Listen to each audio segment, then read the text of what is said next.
اول تو وہ ضمنی الیکشن ہی نہیں لڑیں گے، تو یہ بڑا اعلان ان کی جانب سے سامنے آیا تھا۔ لیکن اب جو روہیل اصغر ہیں، شیخ روہیل اصغر، جو کہ مسلم لیگ نون کے اہم اور سینئر رہنما ہیں، جو کہ یہ الیکشن ہارے ہیں، ان کی جانب سے کچھ اہم ترین جو انکشافات ہیں وہ کیے گئے ہیں، اور انہوں نے یہ کہا ہے جی کہ اس حکومت کے پاس زیادہ وقت نہیں ہے۔ میں واضح کرتا چلوں کہ یہ اور کوئی نہیں کہہ رہا، یہ نون لیگ کے اندر سے جو آوازیں ہیں یہ اٹھ رہی ہیں اور مسلسل اٹھ رہی ہیں، اور یہ آپ دیکھیں گے کہ آگے چلتے چلتے یہ مزید اس طرح کی جو آوازیں ہیں وہ سامنے آئیں گی، اور شیخ روہیل اصغر نے تو بالکل ہی آؤٹ کلاس کر دیا ہے جو سارے رازوں سے انہوں نے پردہ اٹھایا ہے۔ پہلی بات انہوں نے کہا ہے جی کہ یہ حکومت زیادہ دیر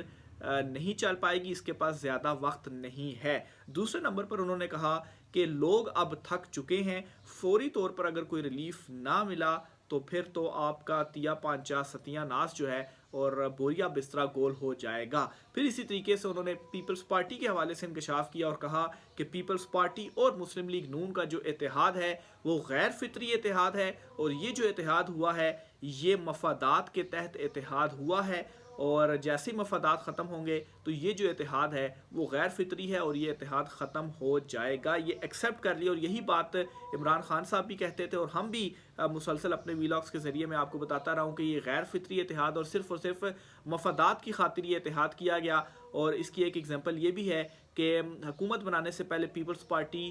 مسلسل رابطہ کرتی رہی، خان صاحب سے منت ترلا کرتی رہی کہ ہمارے ساتھ آپ حکومت بنا لیں، کیونکہ ان کا مفاد یہی تھا کہ اپنے جو کیسز ہیں ان کو پروٹیکٹ کرنا، یا اگر حکومت میں آنا عمران خان صاحب کے ساتھ مل جانا۔ لیکن عمران خان صاحب نے انکار کیا، جس کے بعد نون لیگ سے انہوں نے حکومت بنائی، بلکہ نون لیگ کی حکومت بنوائی، خود آئینی عہدے رکھے اور کہا جی کہ ہم تو اس حکومت کا حصہ نہیں ہیں لیکن ہم حکومت بنوا ضرور رہے ہیں۔ تو بہرحال یہ ریکنفرم کیا روہیل اصغر نے کہ یہ غیر فطری اتحاد اور یہ جو اتحاد ہے وہ صرف اور صرف مفادات پر مبنی ہے۔ پھر اس کے علاوہ انہوں نے کہا کہ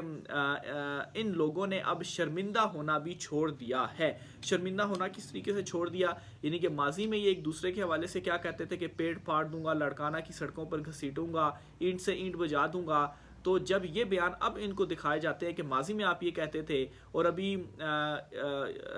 کچھ دن پہلے جب حکومت نہیں بنے تھی تو آپ کمپین کر رہے تھے، تب آپ ایک دوسرے کے حوالے سے کیا کہہ رہے تھے، اور اب آپ نے پھر حکومت ایک دوسرے کے ساتھ مل کر بنا لی ہے۔ تو اس معاملے کے اوپر انہوں نے کہا کہ اب ان بیانوں کے اوپر وہ شرمندہ بھی نہیں ہوتے کہ سفید جھوٹ وہ بولتے ہیں اور پھر اس کے بعد آ کر پھر ہاتھ ملا کر حکومت بناتے ہیں، اور کوئی شرم نہیں ہے کہ ماضی میں ایک دوسرے کے خلاف کیا یہ کہتے رہے ہیں، اور شرمندہ ہونا اب انہوں نے چھوڑ دیا ہے۔ یہ ایک اور بڑا انکشاف انہوں نے کیا۔ پھر اسی طرح سے انہوں نے یہ کہا جی کہ جو سیٹ وہ ہارے ہیں، کیونکہ یہ الیکشن ہارے ہیں، شیخ روہیل اصغر ان کا کہنا تھا کہ ان کی اپنی پارٹی کے جو لوگ ہیں انہوں نے انہیں یہ جو الیکشن ہے وہ ہروایا ہے۔ تو اپنی پارٹی کے اوپر ہی یہ پوری چارج شیٹ انہوں نے کر دی ہے، پورا انہوں نے جو ہے وہ الزامات لگا دیے ہیں کہ ان کی پارٹی نے ہی جو لوگ ہیں ان کو ہروایا ہے، اور یہ بھی کہا ہے کہ جلد ای سی پی کا کوئی جو بندہ ہے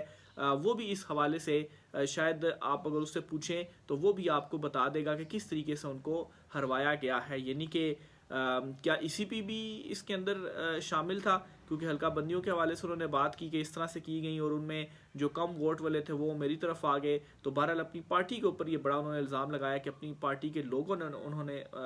نے جو الیکشنز ہیں وہ ہروایا ہے۔ پھر اسی طریقے سے شہباز شریف کے اوپر عدم اعتماد کرتے ہوئے انہوں نے کہا جی کہ شہباز شریف سیاستدان نہیں ہیں، وہ ایڈمنسٹریٹر ہیں۔ ہاں، مریم نواز کے حوالے سے کہا کہ وہ اپنے والد کی جو لیگیسی ہے، نواز شریف کا جو بیانیہ ہے وہ آگے لے کر چلیں گی۔ تو یہ ناظرین شیخ روہیل اصغر صاحب کی جانب سے آخری بڑا جو انکشاف کیا گیا شہباز شریف اور مریم نواز کے حوالے سے، کہ مریم نواز کا نام لیتے ہوئے انہوں نے کہا جی کہ وہ تو لیگیسی کو آگے لے کر چلیں گی، ان کے حوالے سے کچھ نہیں کہا، لیکن شہباز شریف کے حوالے سے کہا کہ وہ سیاستدان نہیں، وہ ایڈمنسٹریٹر ہیں۔ تو اس کا مطلب یہ ہے کہ شیخ روہیل اصغر جو کہ نواز یا مریم گروپ کی سائٹس پر ہیں، اور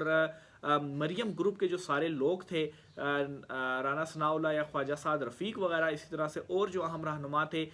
جاوید لطیف وغیرہ ہو گئے، جو کہ یہ بولنا شروع ہو گئے جی کہ ان کے اوپر پہلے سے کانٹا لگا ہوا تھا، اپنے پارٹی کے لوگوں نے جو ہے وہ ہروایا ہے۔ تو یہ ایک اور نئی جنگ ہے جو کہ نون لیگ کے اندر جو ہے وہ چل تو رہی تھی لیکن اس کے باوجود یہ علیحدہ نہیں ہو پا رہے تھے، لیکن اب باقاعدہ طور پر جو ڈویژن ہے وہ ہو چکی ہے اور مریم نواز کو تو ایک وزراء تو بنوا دیا گیا، لیکن ان کے جو اپنے ساتھی اپنے جو لوگ تھے وہ ساروں کو سائیڈ لائن کر دیا گیا، اور اب وہی لوگ ہیں جو کہ بولنا شروع ہو چکے ہیں اور سارے کے سارے رازوں سے پردہ اٹھانا شروع ہو چکے ہیں۔ تو یہ اہم ترین انکشافات تھے جو کہ شیخ رحیل اصغر کی جانب سے کیے گئے ہیں۔ اس کے ساتھ ہی آگے ایک اور بڑی خبر آپ کے ساتھ میں شیئر کرتا چلوں جی، مولانا فضل الرحمان صاحب کے حوالے سے۔ مولانا فضل الرحمان کی جو منافقت ہے وہ کھل کر سامنے آ گئی ہے۔ ایک طرف تو ناظرین پارلیمنٹ میں جتنے الیکشنز ہوئے، اسپیکر، ڈپٹی اسپیکر، ایون کہ صدر کا محمود خان اچکزئی جو کہ بڑے قریبی دوست تھے ان کو انہوں نے ووٹ نہیں کیا اور کہا جی کہ ہم تو کسی طرح کے بھی الیکشن کا حصہ ہی نہیں بنیں گے۔ ان کی منافقت ایسے عیاں ہو گئی ہے جی کہ جو سینٹ کے انتخابات ہونے جا رہے ہیں، ان انتخابات میں انہوں نے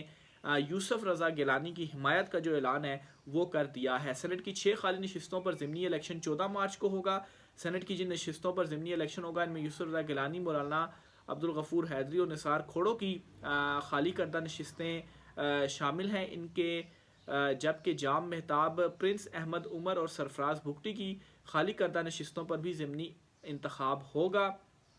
سینٹ کا ضمنی الیکشن اسلام آباد کی 1، سندھ کی 2 اور بلوچستان کی 3 نشستوں پر ہوگا۔ 14 مارچ کو ہونے والے سینٹ کے ضمنی الیکشن میں مولانا فضل الرحمان کے ارکان نے اسلام آباد کی نشست پر یوسف رضا گیلانی کو ووٹ دینے کا جو اعلان ہے وہ کر دیا ہے۔ تو ایک طرف بائیکاٹ کرتے ہیں اور دوسری طرف ان کی ملی بھگت دیکھیں کہ پیپلز پارٹی کی حمایت کا بھی جو اعلان ہے وہ کر رہے ہیں۔ اسی طرح سے ناظرین حسین نواز اور حسن نواز لندن سے لاہور پہنچ گئے ہیں کیونکہ اب شریفوں کی حکومت ہے، اور ان کے حوالے سے جیسا یہ کہا جاتا ہے کہ جب حکومت ہوتی ہے تو یہ آ جاتے ہیں حکومت کرنے کے لیے، اور جب حکومت ختم ہو جاتی ہے تو اپنے جو آبائی ان کا گھر ہے لندن وہاں پر چلے جاتے ہیں اور پھر وہیں سے بیٹھ کر ڈیلوں کے ذریعے انقلاب لانے کی جو کوشش ہے وہ کرتے ہیں۔ تو بہرحال جی ان کو عدالت سے ریلیف بھی ملا تھا کہ ان کے جو وارنٹ دائمی وارنٹ گرفتاری تھے وہ معطل کر دیے گئے تھے۔ یہ اشتہاری چونکہ ہوئے تھے پاناما کیسز میں، تو ان سے کہا گیا تھا جی کہ آپ عدالت کے سامنے پیش ہو جائیں، اور 6-7 سال بعد جا کر اب یہ پیش ہوں گے عدالتوں کے سامنے، اور ان کے وارنٹ بھی معطل ہو چکے ہیں، اور جس طرح سے نواز شریف کو ملا ہے ریلیف، اب ان کو بھی جو ریلیف ہے وہ عدالتوں سے ملنے جا رہا ہے۔ علی امین گنڈا پور کے حوالے سے بتاتا چلوں تو علی امین گنڈا پور جو خود ایک اگریسو پالیسی اور فرنٹ فٹ پر رہ کر تمام تر معاملات کو دیکھ رہے ہیں، بہرحال ان کے خلاف الیکشن کمیشن آف پاکستان میں ایک کیس کھل چکا ہے۔ 26 تاریخ کے 25 تاریخ کو ان کو نوٹس ہوئے ہیں کہ انہوں نے جی کاغذات نامزدگی میں کچھ چیزیں چھپائی تھی، تو ان کی جو وزارت اعلیٰ ہے وہ اس وقت خطرے میں پڑ چکی ہے۔ نہ صرف یہ بلکہ پنجاب حکومت نے KPK کے وزیر اعلیٰ علی امین گنڈا پور کو اڈیالہ جیل کا دورہ کرنے سے بھی روک دیا ہے۔ انہوں نے عمران خان صاحب سے ملاقات کرنی تھی تو ان کو بھی پنجاب حکومت نے روک دیا ہے کہ نہیں جی آپ وہاں پر نہیں مل سکتے، اور ایک خط لکھا ہے۔ خط کے مطابق یہ کہا گیا کہ سیکیورٹی خدشات پر اڈیالہ سمیت دیگر جیلوں کے دورے اور قیدیوں سے ملاقات پر عارضی طور پر پابندی ہے۔ خط میں یہ بھی کہا گیا کہ ملک دشمن عناصر کے عزائم کو ناکام بنانے کے لیے یہ اقدامات ناگزیر ہیں، لہٰذا وزیر اعلیٰ KP علی امین گنڈا پور سے درخواست کی جا رہی کہ وہ جیل کا دورہ ملتوی کر دیں۔ خط میں IG جیل خانہ جات کے نام مراسلے کا حوالہ بھی دیا گیا جس میں اڈیالہ جیل، اٹک میاں والی اور DG خان جیل میں سیکیورٹی تھریٹس کا ذکر ہے۔ مراسلے میں کہا گیا کہ دہشت گرد گروپ ٹارگیٹ حملہ کر کے امن و امان کی صورتحال خراب کر سکتے ہیں۔ صورتحال کا تقاضا ہے کہ بلا تاخیر حفاظتی اقدامات کیے جائیں۔ تو اگر اڈیالہ جیل میں خطرہ ہے تو عمران خان صاحب کو وہاں پر پھر کیوں رکھا گیا ہے؟ انہیں بھی کہیں اور ایسی جگہ پر شفٹ کیا جانا چاہیے تھا جہاں پر خطرہ نہیں ہے، لیکن اس کے باوجود انہیں اڈیالہ جیل کے اندر ہی رکھا گیا ہے۔ تو بہرحال جی یہ ایک علی امین گنڈا پور صاحب ہے جن کو روکا گیا ہے پنجاب حکومت کی جانب سے۔ اسی طریقے سے جی نواز شریف صاحب کو جو ان کے حوالے سے یہ خبر سامنے آ رہی تھی کہ ان کو کہا جا رہا ہے جی کہ آپ باہر چلے جائیں اور آپ کا جو حلقہ ہے اس حلقے میں شکست تسلیم کر لے۔ اس پر جو ہے وہ ایک اور اہم جو تصدیق ہے وہ بھی سامنے آ گئی ہیں، سینئر صحافی ہیں ان کی جانب سے اس خبر کی جو تصدیق ہے وہ کی گئی، اور انہوں نے بھی یہ جو خبر ہے وہ دی ہے۔ اس سے پہلے 2 صحافی محمد مالک اور نجم سیٹھی جو ہیں وہ یہ خبر دے چکے ہیں، اور اب نصرت جاوید جو ہیں وہ بھی یہ خبر دے چکے ہیں کہ نواز شریف صاحب کو کہا جا رہا ہے جی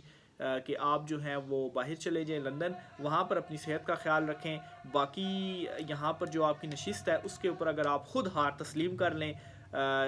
جس طرح سے جماعت اسلامی کے حافظ نعیم الرحمان نے تسلیم کی تھی تو ٹھیک ہے، نہیں تو یہ حلقے کھلیں گے اور ان حلقوں کا جو اصل نتائج ہے وہ سامنے آئے گا، اور ان اصل نتائج کے مطابق آپ یہ جو حلقے ہیں وہ ہار رہے ہیں، اور اس ساری صورتحال کے اوپر نواز شریف اس وقت کافی زیادہ اضطراب کا بھی شکار ہیں۔ تو یہ ایک اور اہم ترین خبر تھی جو کہ ان کی جانب سے دی گئی۔ رائے کا اظہار کیجیے گا، اجازت دیجیے، اللہ حافظ۔